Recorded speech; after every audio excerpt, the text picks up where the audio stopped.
प्यारे बच्चों, सुभागी देवी intermediate college के स्टडी क्लास में आज मैं आप लोगों का स्वागत करता हूं। आज कक्षा 10 के बच्चे पढ़ेंगे मित्रता के लेखक आचार्य रामचंद्र शुक्ल हैं। आचार्य रामचंद्र शुक्ल ने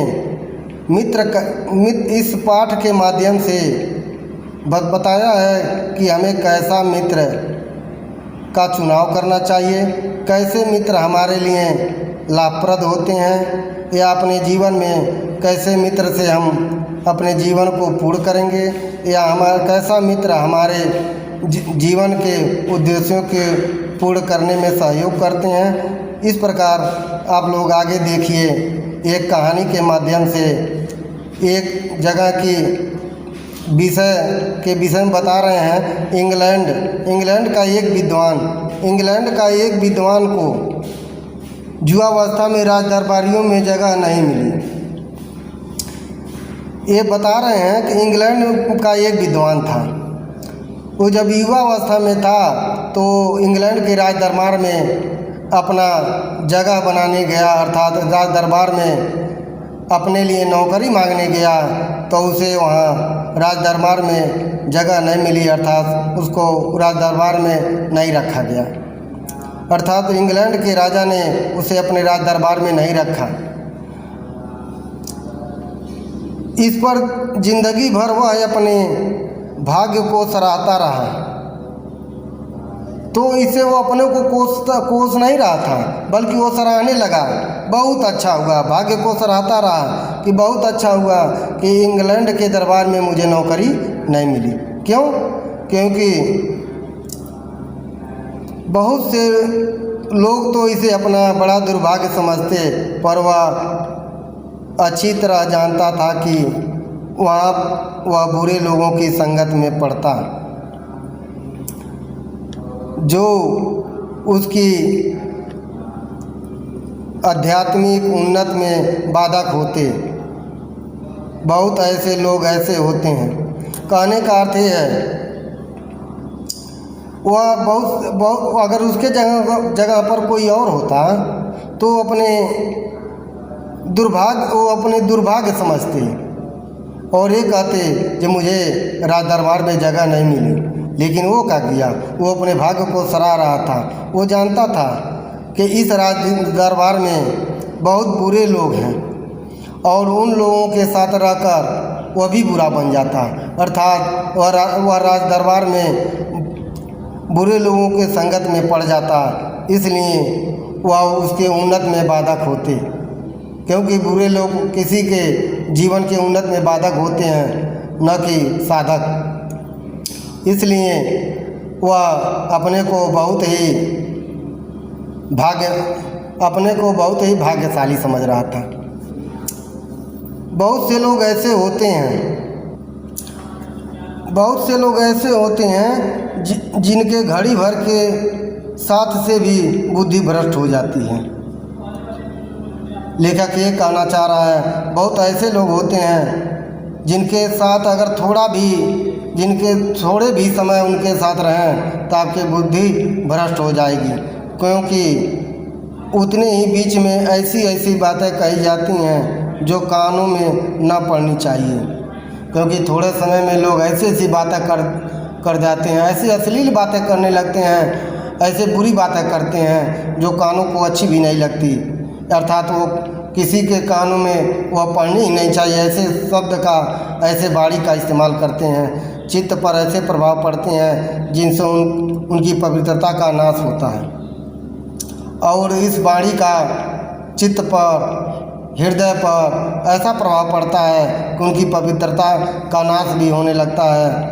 बुराई अटल भाव धारण करके बैठती है। ये कहा जा रहा है बुराई अटल भाव, अर्थात बुराई जब भी किसी में अगर बुराई घर कर ले, अर्थात स्थिर भाव से जम बैठ जाए, तो वहाँ से हटने का नाम भी नहीं लेती। बुरी बातें हमारी धारणा में बहुत दिनों तक टिकती हैं।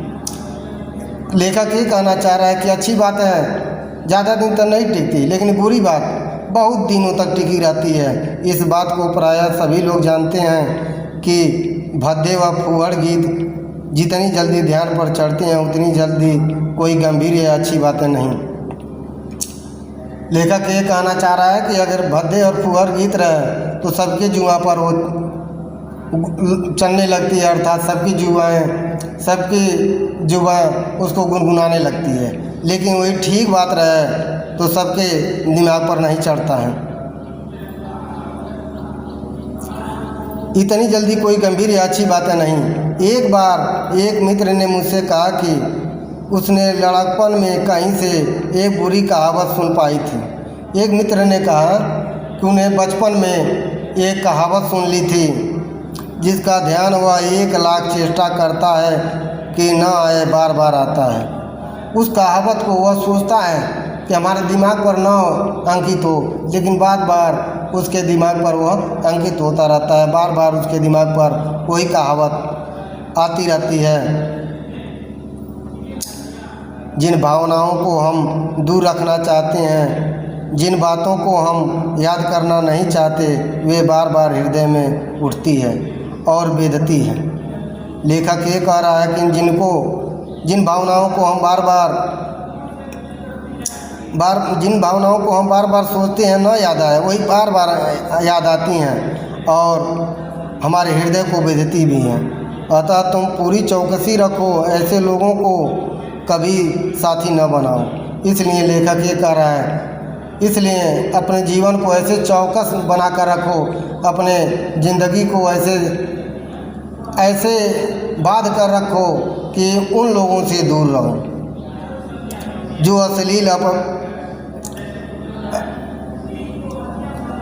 अश्लील अपवित्र और फूहड़ बातों से तुम्हें हंसाना चाहें।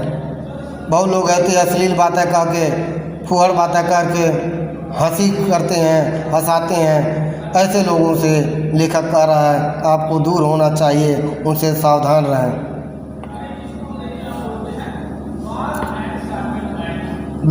जिन बातों को भावनाओं को दूर रखना चाहिए, जिन बातों को हम याद करना नहीं चाहते, बार बार हृदय में उठती हैं और बेचती हैं। अतः तुम पूरी चौकसी रखो, ऐसे लोगों को कभी साथी न बनाओ जो अश्लील, अपवित्र और फूहड़ बातों से तुम्हें हंसाना चाहेंगे। सावधान रहो, ऐसा न हो कि पहले पल तुम इसे एक बहुत सामान्य बात समझो और सोचो कि एक बार ऐसा हुआ फिर ऐसा न होगा। ऐसा नहीं है। ये तुम ये सोच रहे हो कि चलो एक बार हो गया, अब ऐसा नहीं होगा, लेकिन वो चीज़ें बार बार तुम्हारे जीवन में आती रहेंगी। बार बार आते आते तुम्हारे जीवन में घर बना लेंगी, स्थिर हो जाएंगी और उसी में ढल जाओगे।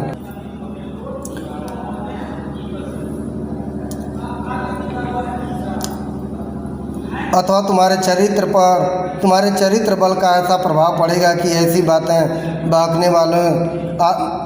बकने वाले आगे चलकर आप सुधर जाएंगे। लेकिन ऐसा नहीं होगा, वो फिर उसी राह पर चलते रहेंगे। नहीं, ऐसा नहीं होगा। जब एक बार मनुष्य अपना पैर कीचड़ में डाल देता है तब फिर यह नहीं देखता कि वह कहाँ और कैसी जगह पर पैर रखता है। लेखक कितनी बढ़िया बात कहा है।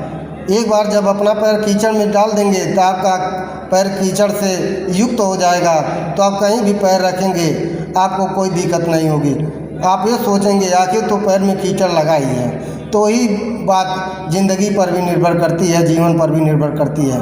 आप एक बार जब अश्लील हरकतों में आ जाएंगे, अश्लील बातें सुनने लगेंगे, तो बार बार ये सोचेंगे उससे तो ये बेटर है, अर्थात बार बार आपको अश्लील बातें सुनने कहने में आपको बुरी नहीं लगेगी। धीरे धीरे उन बुरी बातों में अभ्यस्त होते होते तुम्हारी घृणा कम हो जाएगी। और जब उन बुरी बातों से अभ्यस्त हो जाएंगे तो आप बुरी बातों से घृणा करना बंद कर देंगे। पीछे तुम्हें उनसे चिढ़ न मालूम होगी, क्योंकि तुम यह सोचने लगोगे कि चिढ़ने की बात ही क्या है। फिर बुरी बातों से तुम चिढ़ोगे नहीं, फिर ये सोचोगे ये बुरी बात नहीं है, ये अच्छी बातें हैं। तुम्हारा दिमाग तुम्हारा चित्त उस बुरी बातों को अच्छी बात समझने लगेगा और फिर गर्त में गिरते चले जाओगे। तुम्हारा विवेक तुम्हारा विवेक कुंठित हो जाएगा और तुम्हें भले बुरे की पहचान न हो जाएगी। अंत में होते होते तुम भी बुराई के भक्त बन जाओगे। और कभी ये लेखक ये कहना चाह रहा है तुम्हारा विवेक कुंठित हो जाएगा, अर्थात तुम अविवेकशील प्राणी बन जाओगे और भले बुरे की पहचान नहीं कर पाओगे। अंत में होते होते क्या होगा, तुम एक बुराई के भक्त हो जाओगे, अर्थात बुराई तुम्हारे समीप घर बनाकर रह जाएगी, अर्थात तुम बुरी संगत में बने रहोगे, अच्छाई नाम की चीज़ नहीं रहेगी। अतः हृदय को उज्जवल और निष्कलंक रखने का सबसे अच्छा उपाय यही है कि बुरी संगत को छूत से बचो। अतः अपने हृदय को लेखक ये कहना चाह रहा है उज्जवल और निष्कलंक रखने के लिए क्या करना है कि अच्छा उपाय यही है कि बुरी संगत से दूर रहो, बुरी संगत से बचो, अर्थात जहाँ ऐसे लोग हों वहाँ न उठो बैठो, ऐसे लोगों से अपने विचारों का आदान प्रदान मत करो। यह पुरानी कहावत है। लेखक एक पुरानी कहावत को भी यहाँ दर्शाया है। काजल की कोठरी में कैसे हो सयानो जाए, एक लीक काजल की लगी है पै लगी है। आचार्य रामचंद्र शुक्ल क्या कर रहे हैं, कह रहे हैं अगर काजल की कोठरी में कितने भी बचाकर कितना भी सावधानी से आप जाएं, किसी काजल की कोठरी में कितना भी अपने को बचाकर कितने भी सावधानी से जाएं, काजल की कोठरी में कैसे हो सयान हो जाएं, अर्थात कितना भी अपने को बचा कर जाएं, कितनी भी सतर्क होकर जाएं, एक लीक काजल की लगी पै लगी है, लेकिन काजल का एक बूंद कहीं ना कहीं आपके शरीर पे अवश्य लग जाएगा। अर्थात लेखक ये कहना चाह रहा है अगर बुराई के जगह आप कितने भी बचा कर बैठें, बुरी संगत में अपने को कितना भी बचा कर बैठें, लेकिन कुछ न कुछ बुरे संगत का असर आपके जीवन पर अवश्य पड़ जाएगा। तो प्यारे बच्चों, आज आप लोग इस मंत्र के माध्यम से अच्छी संगत और बुरी संगत का हमारे जीवन पर क्या प्रभाव पड़ेगा इसके विषय में पढ़ा है। हम आशा यही करते हैं कि आप लोग इस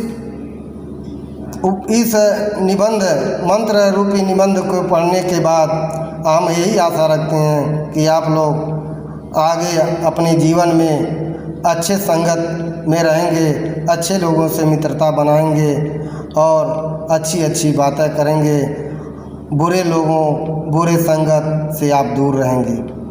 तो बच्चों, अब इसी के साथ ये मंत्र का पाठ समाप्त होता है। अब अगला पाठ की व्याख्या अब अगले वीडियो में बनाएंगे। तब तक के लिए धन्यवाद।